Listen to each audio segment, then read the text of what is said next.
voyez ces images de Lille où se tenait également cet après-midi un rassemblement pro-palestinien. 40 manifestations de ce type aujourd'hui partout dans le pays. Et j'accueille à présent Bertrand Heilbronn. Bonsoir. Bonsoir. Président de l'association France-Palestine Solidarité. Vous avez participé à cette manifestation à Paris cet après-midi. Le message, c'est cessez-le-feu immédiat?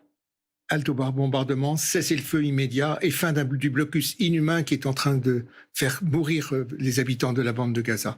Oui, la situation est tellement terrible que on voulait vraiment avoir une mobilisation à la hauteur, j'allais dire, de notre responsabilité collective. Et je crois qu'elle a été à la hauteur par le nombre, par la détermination et par le calme que vous soulignez, enfin l'absence d'incidents. Je pense que partout en France, on a été à la hauteur de ce rendez-vous. Il était temps, parce que première manifestation, vous l'avez souligné, première manifestation autorisée à Paris, beaucoup de manifestations partout en France, encore quand même quelques interdictions qui ont été pour la plupart levées par les tribunaux administratifs, mais il est temps quand même de dire qu'en France, on a le droit de manifester dans une situation comme celle-là. Est-ce que vous êtes en contact avec des Gazaouis? Est-ce que vous avez des retours précis de la situation en ce moment? On voit évidemment ces images insoutenables de femmes et d'enfants palestiniens qui sont tués dans les bombardements israéliens. On a des retours, si vous voulez, la bande de Gaza, la société de la bande de Gaza, je ne sais pas s'il faut pas, je préfère parler au présent, mais était une société extrêmement vivante. On a beaucoup de contacts avec des associations de Gaza, avec des éducateurs, avec des personnes qui font du travail avec les enfants. La situation était absolument épouvantable pour eux. Le message qu'on entend toujours, c'est on ne sait pas où aller, on ne sait pas où se protéger. Ça, c'est la première chose. Et le deuxième message, c'est comment faire pour trouver du pain et comment faire pour trouver de l'eau et des médicaments. Ce qui se passe aujourd'hui, c'est 2/3 de la population de Gaza qui est déplacée, qui a dû quitter son domicile, souvent sans savoir où aller. Les bombardements, ils sont indiscriminés au sud comme au nord. Là, les derniers, si on parle par exemple où se mettre en sécurité, beaucoup d'habitants de Gaza se disent allons dans les écoles de l'UNRWA. Vous savez, l'UNRWA, l'organisme qui gère les réfugiés palestiniens pour l'ONU. Ces écoles ont un statut international, devraient être protégées. Il y a encore eu un bombardement sur une école de l'UNRWA où il y avait des milliers de personnes qui tentaient de se réfugier. Il n'y a rien qui n'est épargné, avec quand même ce point nouveau de ce siège total qui fait que les gens maintenant ils ont soif ou alors ils boivent de l'eau totalement insalubre, mais certains n'ont même pas accès à l'eau du tout. Je crois que pour des enfants, c'est une question de jours de mourir de soif. Donc c'est pour des adultes, c'est rapide aussi. Donc c'est extrêmement grave et c'est pas en envoyant quelques bouteilles d'eau par le sud qu'on y arrivera. Est-ce que vous estimez que l'État hébreu, comme on l'accuse parfois, est en train de commettre un génocide à Gaza? Écoutez, c'est un mot qu'on emploie de plus en plus. Nous commençons à le dire nous aussi. Nous rangeons assez modestement derrière les personnes qui savent. Les ONG palestiniennes de défense des droits de l'homme, ça fait plusieurs jours qu'ils le disent, plusieurs semaines. 800 experts internationaux disent les conditions d'un génocide sont effectivement remplies. Et plus récemment, il y a 2 jours, c'était le 2 novembre, les experts des Nations Unies ont alerté en disant on est vraiment très près. Et là, ça veut dire que c'est quand même très grave parce que la responsabilité des États est engagée. On laisse faire malgré tout. Quelque part, dans le cas de la France, il y a eu des mots pratiquement d'encouragement à cette guerre punitive. Vous estimez que le soutien de la France penche trop du côté israélien, selon vous? En tout cas, au début, il y a eu des paroles du type droit d'Israël à se défendre, qui en fait, dans l'oreille des Israéliens, signifie le droit de mener n'importe quelle action punitive contre l'ensemble de la population palestinienne. C'est connu. Je pense que les diplomates le savent. Utiliser ce terme veut dire... Alors aujourd'hui, on entend des appels à « oui, mais faites-le dans le respect des droits humanitaires ». On est loin, très loin d'être à la hauteur des enjeux aujourd'hui. La France, les États-Unis et l'Union européenne, on le rappelle, ne réclament pas un cessez-le-feu, mais une trêve humanitaire. Ça vous agace, cette nuance? Je pense que déjà, Israël refuse toute trêve, refuse tout, et donc... Tant que les otages ne seront pas libérés, c'est la position israélienne. Ça veut dire que la position israélienne, c'est que le peuple palestinien de Gaza est en otage et qu'il peut mourir, que ça ne pose aucun problème, qu'on peut bombarder des camps de réfugiés comme Jabalia en faisant des centaines de morts, on peut bombarder des hôpitaux, tout ça n'a aucune importance, on peut faire mourir des gens de faim et de soif, ça n'a aucune importance pour Israël. Au nom de quoi ils peuvent dire des choses pareilles? Donc, si vous voulez... là, on n'est pas à la hauteur. Je pense que vraiment, il faut sortir de cette logique de guerre. De toute façon, elle ne mènera à rien. La riposte israélienne est disproportionnée, selon vous?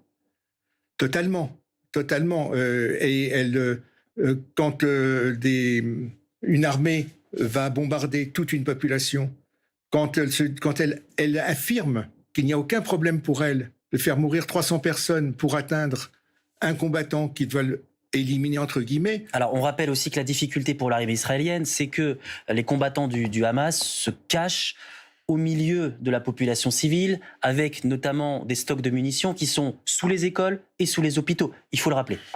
Vous savez, je crois que tout le monde a droit à la sécurité. Que ce soit les Israéliens ou les Palestiniens, tout le monde a droit à la sécurité.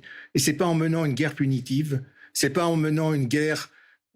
Vous savez, les guerres des actes contre l'axe du mal, les guerres d'éradication, ça n'a jamais fonctionné. La paix, ça ne crée que plus de haine, plus de désir de vengeance. La paix ne se construit pas comme ça. Et je pense que les États qui se disent amis d'Israël, ils ne doivent pas l'encourager de cette voie. Ils doivent l'encourager dans la voie de la paix. Et la première étape dans la voie de la paix, c'est le cessez-le-feu. C'est lui qui permettra aussi cette libération des otages que tout le monde souhaite. Et aussi, je me permets de le dire, la libération de prisonniers palestiniens, qui est quand même très importante pour l'avenir, parce qu'on construit la paix d'abord aussi en libérant des prisonniers. Et là, y compris des grands dirigeants politiques sont aujourd'hui prisonniers en Israël. Lors des rassemblements pro-palestiniens, en France et un peu partout dans le monde, certains manifestants refusent toujours de condamner l'attaque terroriste du Hamas qui a tout déclenché le 7 octobre. Qu'est-ce que vous en dites? Est-ce que ça vous gêne ou pas? Écoutez, nous sommes donc déjà au niveau de notre association France-Palestine Solidarité, nous avons dénoncé clairement ces attaques qui sont des crimes de guerre. Nous dénonçons l'ensemble des crimes de guerre. Et c'est vrai aussi au niveau de la coalition qui a organisé cette manifestation, qui est le collectif national pour une paix juste et durable entre Palestiniens et Israéliens. Avec ce terme, nous condamnons les crimes de guerre qui ont été commis contre des civils. Et chaque vie compte, mais chaque vie compte. Comment ça se fait qu'aujourd'hui, on bombarde les Palestiniens de Gaza en disant, et puis il faudrait parler de ce qui se passe en Cisjordanie aussi, mais on bombarde les Palestiniens de Gaza en disant que finalement leur vie ne compte pas. C'est quand même le message qui est envoyé par l'ensemble de l'opération. C'est le message qui a été envoyé d'une manière extrêmement cynique par la revendication du bombardement contre le camp de Jabalia. Le message, c'est la destruction du Hamas. Le message, c'est... Vous êtes favorable à ce que le Hamas disparaisse? Écoutez, à toute époque, j'allais dire, un État, il va faire la paix avec ses ennemis. Il y a eu énormément d'occasions perdues tout au long de l'histoire. Il y a eu des élections en 2005, il y a eu des tas de choses, il y a eu un gouvernement d'unité nationale, il y a une branche armée qui certainement... Vous savez bien qu'Israël et le Hamas ne pourront plus jamais s'asseoir autour de la même table. Ce qu'on en sait, c'est que il faut construire la paix, ce que j'ai compris, et je pense que la paix, elle se fait... Enfin, je voudrais dire deux choses par rapport à ça. Pour conclure. La paix, elle se fait avec des forces politiques. Et elle se fait avec l'unité politique du peuple palestinien. Jusqu'à présent, Israël a eu la stratégie de casser l'unité du peuple palestinien et d'essayer de le diviser. Il faut aujourd'hui qu'il y ait des grandes personnalités qui émergent, qui permettent de trouver une direction politique au peuple palestinien qui soit unifié. Et c'est cette force-là qui saura faire la paix avec Israël. Merci beaucoup. Merci beaucoup pour ce message de paix. Pour conclure votre propos, merci d'être venu ce soir dans le 19-20 Info. Israël poursuit ses bombardements, des frappes qui ont touché, on l'a évoqué, une ambulance hier soir et une école abritant des réfugiés aujourd'hui, ce qui suscite une vague d'indignation internationale. Pierre Leduf. Malgré les appels de la communauté internationale, aucun répit sur le front des bombardements à Gaza. Aujourd'hui, ce sont les alentours de l'hôpital Al-Quds qui ont été frappés à plusieurs reprises, faisant une vingtaine de blessés selon le Croissant Rouge palestinien. Des milliers de Gazaouis ont trouvé refuge à proximité des hôpitaux, se croyant en lieu sûr. Hier, c'est un convoi d'ambulances qui s'apprêtait à évacuer des blessés vers l'Égypte qui a été visé. Ils ont bombardé l'hôpital. Ils ont bombardé. J'étais là il y a à peine 2 minutes. C'est un massacre.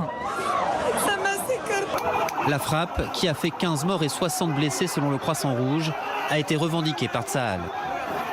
Une cellule terroriste du Hamas a été repérée en train d'utiliser une ambulance. En réponse, un avion de l'armée de l'air israélienne a ciblé et neutralisé les terroristes opérant dans l'ambulance. Le président de l'Organisation mondiale de la santé s'est dit profondément choqué par la frappe. Le secrétaire général de l'ONU a lui déclaré être horrifié. Le droit international humanitaire doit être respecté. Les civils et les infrastructures civiles, y compris le personnel et les biens humanitaires et médicaux, doivent être protégés. 2 frappes israéliennes sont tombées aujourd'hui sur une école de l'ONU abritant des milliers de déplacés et située dans un camp de réfugiés. Elles ont fait 15 morts, dont des enfants, selon le Hamas. Au poste frontière de Rafah, après un mois passé bloqué dans la bande de Gaza, des dizaines de Français peuvent enfin quitter l'enclave. 34 sont sortis vendredi. Une quarantaine sont attendus aujourd'hui en Égypte.